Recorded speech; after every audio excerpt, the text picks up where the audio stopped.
Hey guys, welcome back to World of Tanks. My name is Bruce and today I want to talk about how to adapt your playstyle for different types of tank destroyers. Watch this video and start playing TDs more successfully.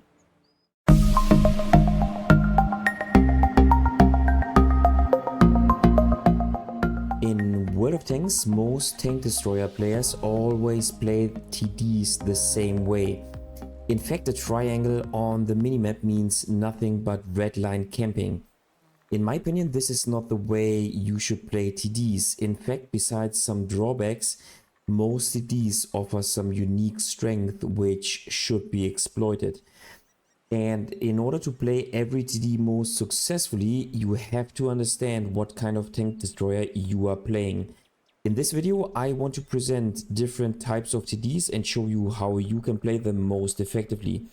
So without further ado, let's jump into the first game.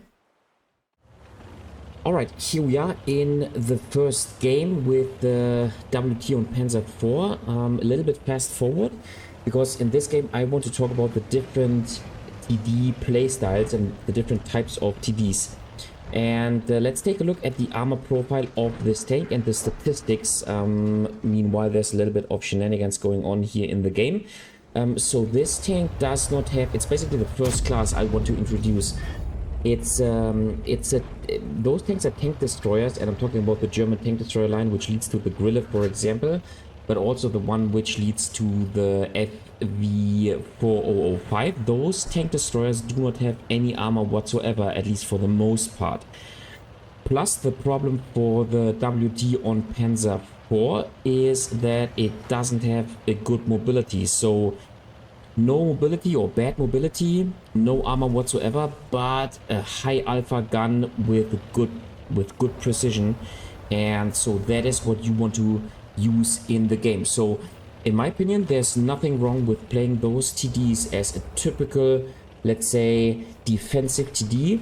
Obviously, without any armor, you cannot brawl. Without a good mobility, you can also, let's say, you can conduct second line gameplay alongside with your heavy tanks, but you have to be super careful, and you have to know what you are doing, and you also have to be in the correct setup and the correct matchmaking. Besides this, basically the only thing which is left is to conduct long range shots. So what you want to do with those tanks is you want to look for lines of fire. You want to use your team in order to spot the opponents, and then you want to be the one who is working with the view range circles. And as you can see, I put the trench out of my view range circles so that those tanks will never ever be able to spot me, because they are out of the view range circle of my tank. And so even if I shoot, and even if my camo value is getting reduced due to my shot, that those tanks will not spot me. And so this is the perfect scenario for such a tank. Once again, you can play more offensively, and there's nothing wrong with it, but then you need either a situation in which you can fall back into cover, or you need to be able to hide behind your heavy tanks, which can shield you, and this would be second line game plan, as I just said. So instead, in this situation, I want to use the precise gun of this tank plus the mobility, sorry, not the mobility, but the relatively good DPM of this tank, in order to simply make damage and farm the opponents and reduce the HP pool of the opponents as much as possible. And so I get one shot after another. It's basically the dream scenario for this tank.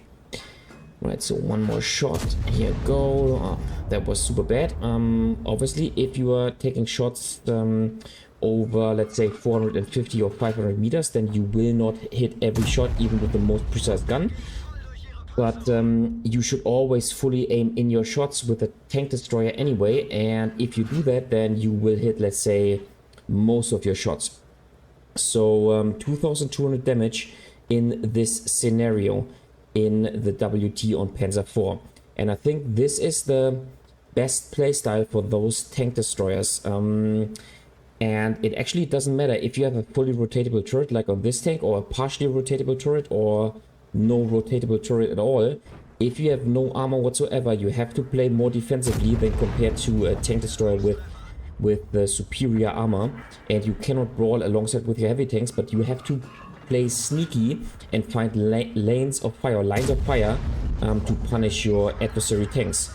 And so yeah, 3k damage. Now, one thing to mention is, just because the tank has bad mobility doesn't mean that you cannot relocate. And the only thing is, if your tank destroyer has bad mobility and it's not the fastest one on the battlefield, then you have to relocate earlier. You have to take the decision earlier. And as you see me, I already pointed the tank forwards so that I basically save the time to rotate my hull of the tank, and so that I can evade out of the situation as quickly as possible. And I waited until the last tank has been sent back to the garage, and so now it is definitely time for me to relocate. And because I am relocating, I am maintaining all of my HP pool in the fight, and this will help me to later on in the game trade those HPs, those hit points consciously in a situation in which it makes sense or where it is necessary for my team to win the battle. So I'm relocating, and once again now I'm just thinking of where is the next line of fire. Okay, I couldn't fully aim in this shot, and so I missed, which was too bad. And so notice how I moved back into the bushes or behind the bushes, so that the bushes are not transparent anymore, and so that I do not get spotted once I take a shot. This is super important. And if there are no outlines of a tank, then what you want to do is you want to simply move around your cursor a bit, let's say clockwise, in order to maybe find out a spot on the adversary tank that you can shoot at. Okay, perfect. All right, here you go. There's the next tank, and with the superior penetration of the silver bullets, penetrating those tanks is not a problem at all, especially at the weaker hull. And so here you go, maybe a blind shot, bam. Don't know if this was a hit, but we already made 4k damage. And yeah, once again, I am positioning myself here so that I can get shots onto the D6 position where the Scorpion G is positioned, but also onto the tanks which are approaching from the south. Now, of course, what you need in such a situation is a tank that can spot. Now, if there's no other tank which can basically do the or take over the spotting role, then that's on you. And what you need to do is you need to go into the bushes, spot the opponents, but before taking a shot you have to fall back so that the bushes are not transparent in order to not get spotted. Because once again, those tanks do not have armor, any armor whatsoever, and so as soon as you are spotted you will be taken out. And yeah, instead I am maintaining in this position, and I'm simply waiting for the enemy team or for the enemy tanks to attack in order to make as much damage as possible. Here we go. Here we go. Damn. Alright, 5,700 damage. I think an excellent game in this tank destroyer.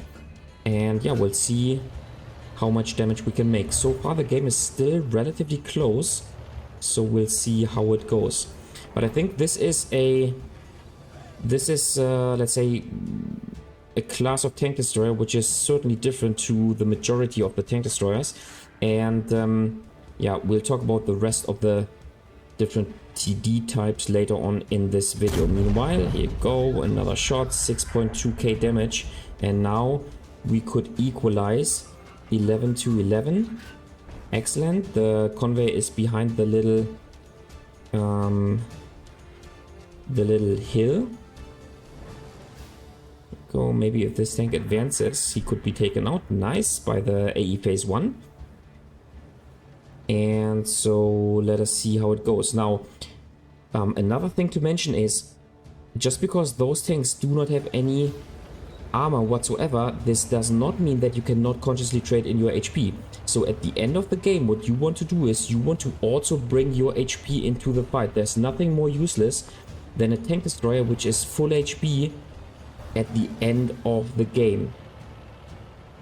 And so sooner or later you have to take the decision to also bring your HP pool to the fight, and that's what I want to do right now. At least I want to use my tank in order to maybe spot the 53 TP, and I think once he advances via the left hand side, then I can maybe, or certainly spot him, should be able to spot him.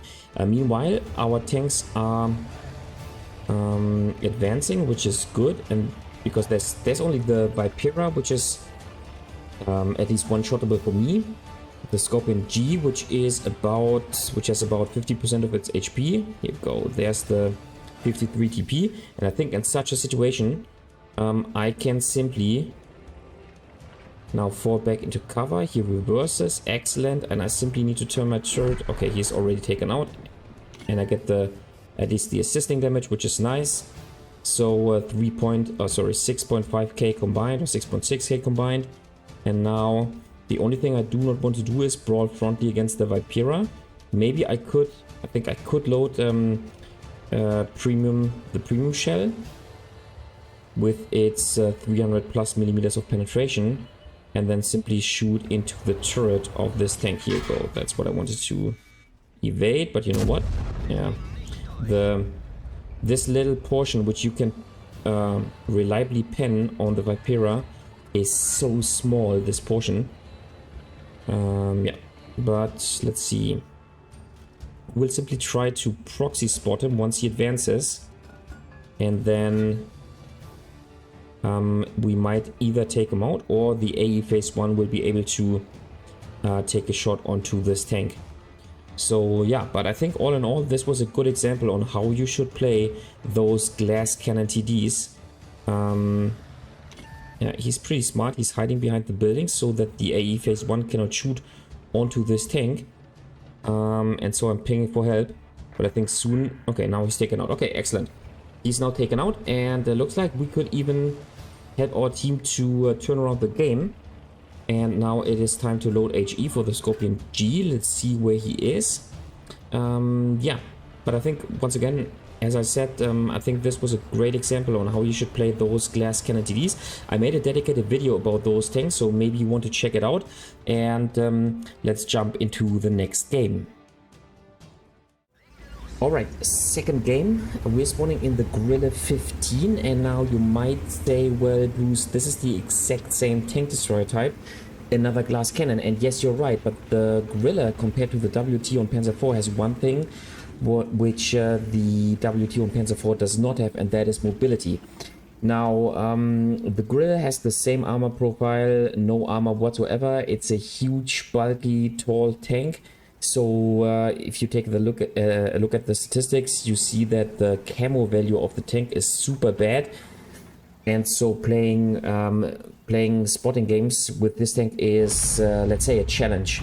Now, you see me go into a TD position because I thought, well, maybe some tanks will get spotted on the other side, and I also conduct a blind shot.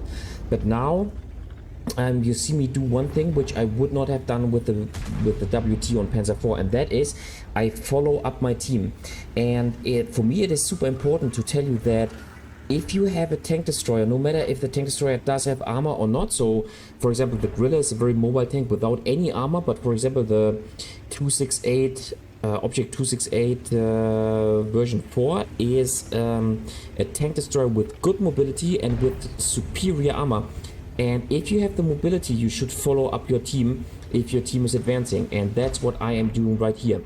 So one possibility is to set yourself up in a very defensive position and to look for lines of fires, but then the other option is to follow your team and to give your team the additional fire support that it can use on the flank in order to win this flank, and then later on to win the game. And I think this is a missed opportunity in so many games in World of Tanks. Players play mobile tank destroyers, and what they do is they sit at the back of the map and simply conduct sniping, while they could support the team in a much better way. And so the WoT is advancing forward, and so I am trying to follow him. Unfortunately, we missed the missed the lower hull of the ULS, but we only hit the upper hull, and so we bounce because it's an auto bounce angle. But maybe we get a second chance. Let's see. Yeah, he turns his tank. No, yes, no. Yeah, that was a hit. 730 damage. Actually, a little low. And so yeah. So I'm trying to use my mobility in order to once again follow my team. And this basically brings me back to what I said at the end of the last game. I still have about 1800 HP, which I can bring to the fight, so I can play a bit risky as soon as I am full HP, and I can conduct this gameplay and help my team, and I do not need to sit at the back of the map, and I can use my mobility. Okay, so let's fully aim in, and bam, we even light him up. Nice. And yeah, we get about 900 damage for this shot, so excellent. So using the mobility is extremely important if you want to get better statistics in your tanks, but it's also super important in quick games. And we all agree that games are getting faster and faster in World of Tanks, and if you have a mobile tank, I mean, look at this, it's 10-0, so okay, 10-1. It's one of those 5-minute farming simulator games. But in a mobile tank with a gorilla, you can follow up your team and you can still make damage despite the fast and quick game. Okay, so 4 minutes into the game and we already made 2.3k damage, and we are now positioning ourselves so that we arrive at the remaining tanks as one of the first tanks of our team. That is what you should do if you have a mobile tank and if you are still full HP. Now let's fully aim in. Okay, unfortunately we bounced the shot due to the OP armor of the Object 2684, but this tank will hopefully get nerfed soon, and then it will not be OP anymore. At least that's what I expect. And let's see, so now we are simply rushing in. We are still full HP and we want to make 1 or 2 more shots onto the remaining tanks, and then with even in a 5-minute game we could make damage and get a decent result, simply because we had the mobility on our side and we used this mobility to our advantage. And that is what I want to show you. Go bam, show you in this game, because this makes the difference between the WT on Panzer IV and the Gorilla 15, just as an example. Okay, let's quickly turn around and get one other shot, and bam, another 746. And now, so at the end of the game, maybe we can make one more shot onto the Jagdpanzer E100. Unfortunately, we don't have a fully rotatable turret, and no, we cannot. But in the end, we made close to 5k damage in a 5-minute, or actually it's now a 6-minute or so game.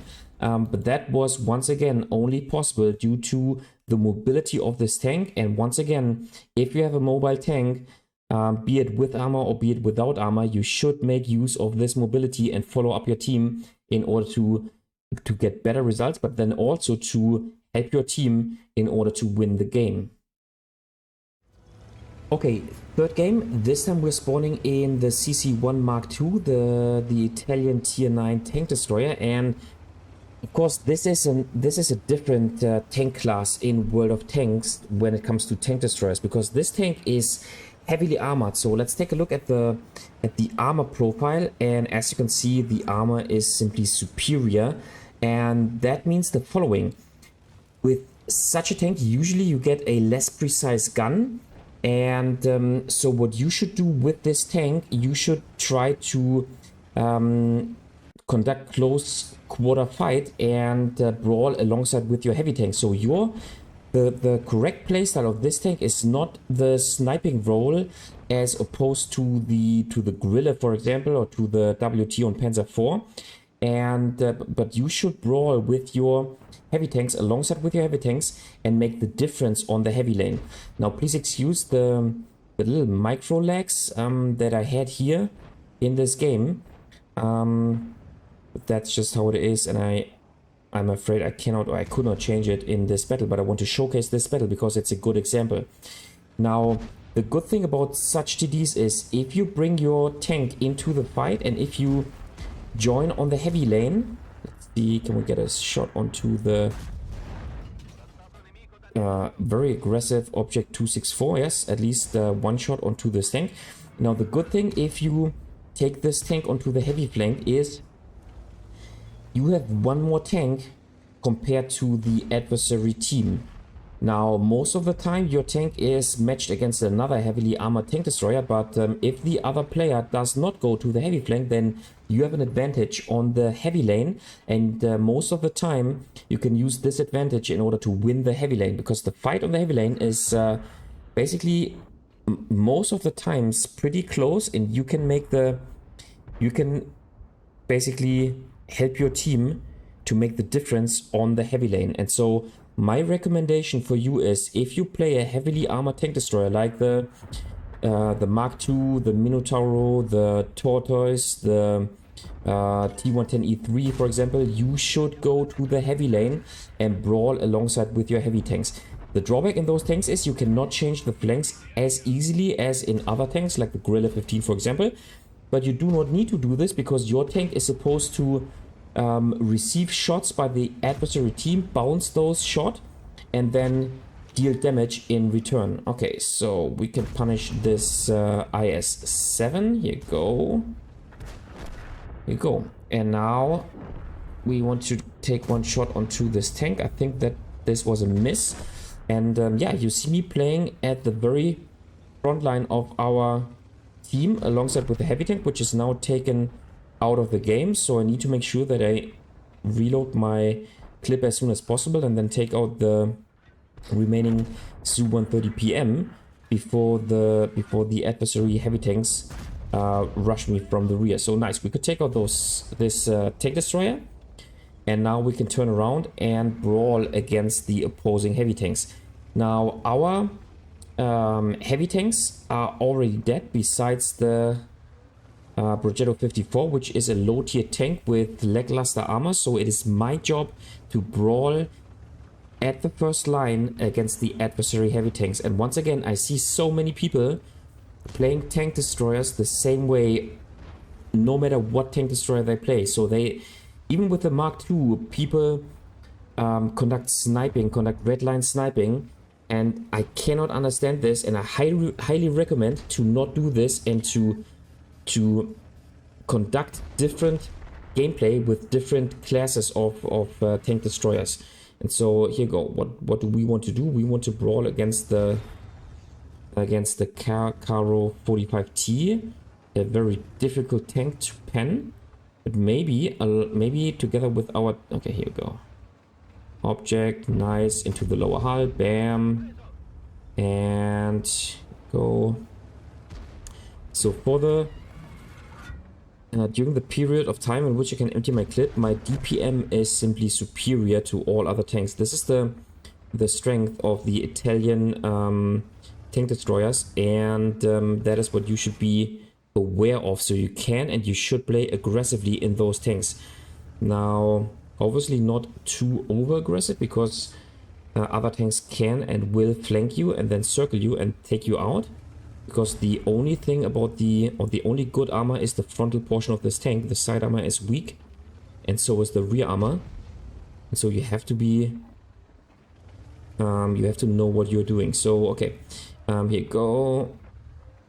Bam, one track shot. This is nice. And now we want to take out the Stritzwagen 103. But I think this game, and this is why I wanted to showcase this game, despite the little micro lags, which once again I apologize for. I wanted to show you how important it is to take your heavily armored tank to the heavy lane and to brawl together with your heavy tanks. I think we in this game made the difference. If we had gone to the, let's say, to the C7 position where the Gorilla 15 is positioned, we would have lost the heavy lane, and so our team would have been under pressure, and I think we would have lost the fight.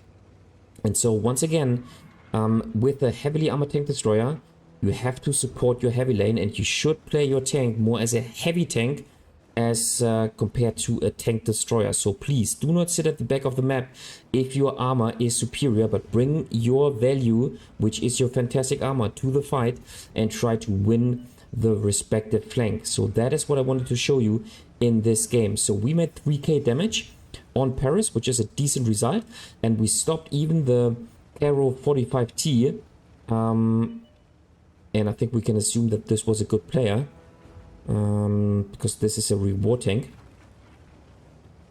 And so let's see how much damage we can make at the end of the game.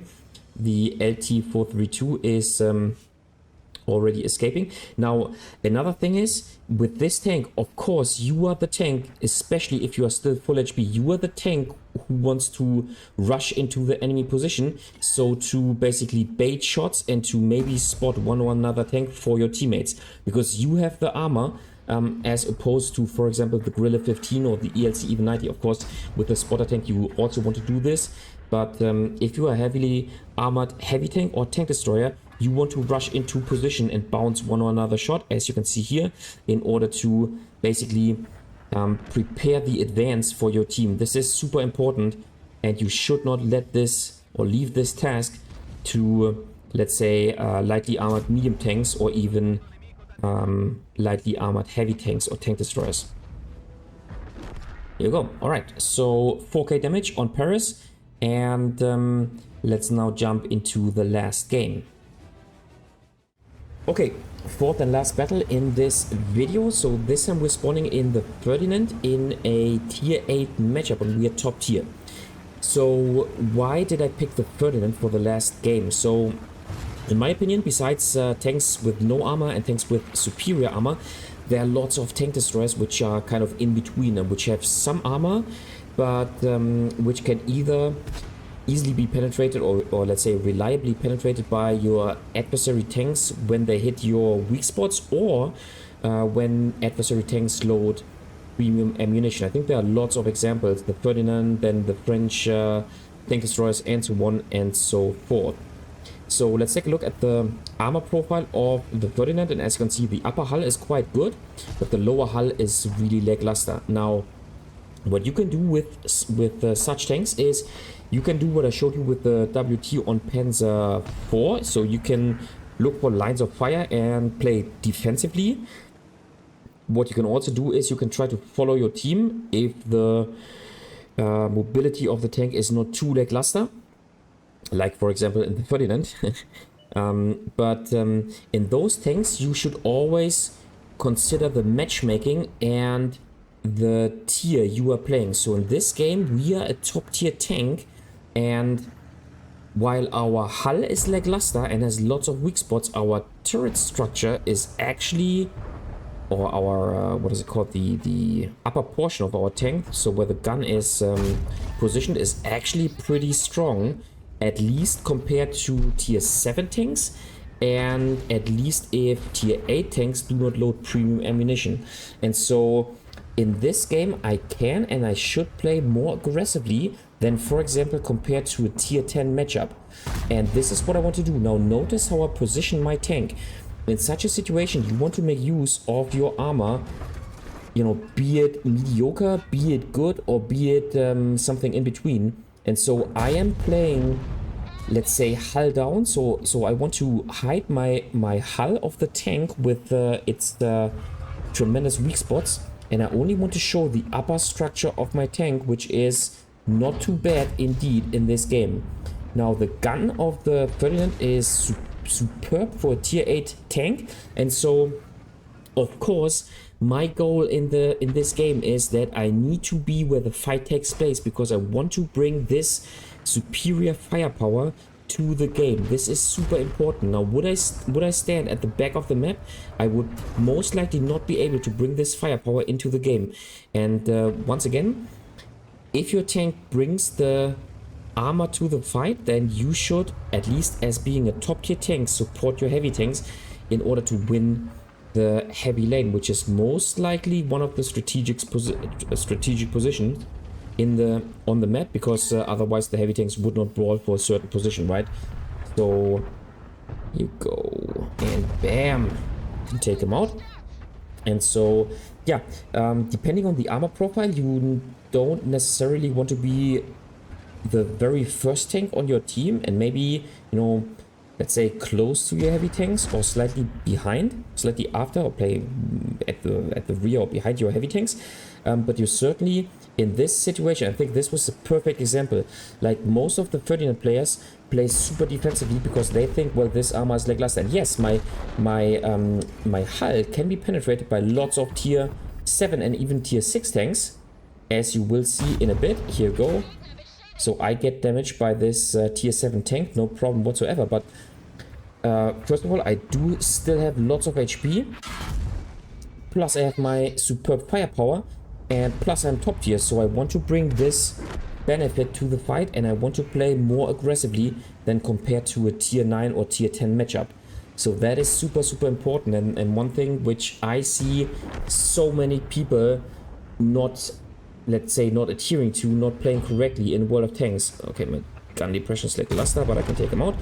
And yeah, so my recommendation for you is, please, if you play a tank destroyer, adjust your gameplay to your TD, so to, for example, the armor profile that you have, and so on and so forth.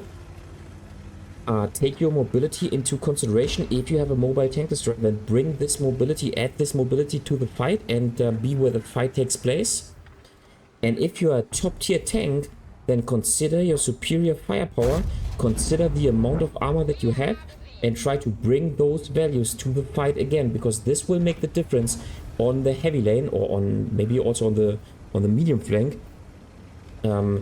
And this way you will be much more successful in World of Tanks, and you will also help your team out so much more than compared to simply defensive gameplay. Take a look at what the Su-122-44 is doing. Yes, this is a low tier tank, but nonetheless, I bet he did not have as an impact on the game as compared to us in this game. And so this is basically what I want to tell you at the end of the game. So they are glass cannon tanks with no armor. They have strength, good DPM, precise guns, sometimes high alpha guns, sometimes mobility. Then you have tank destroyers with superior armor that you need to bring to the fight, which is super important.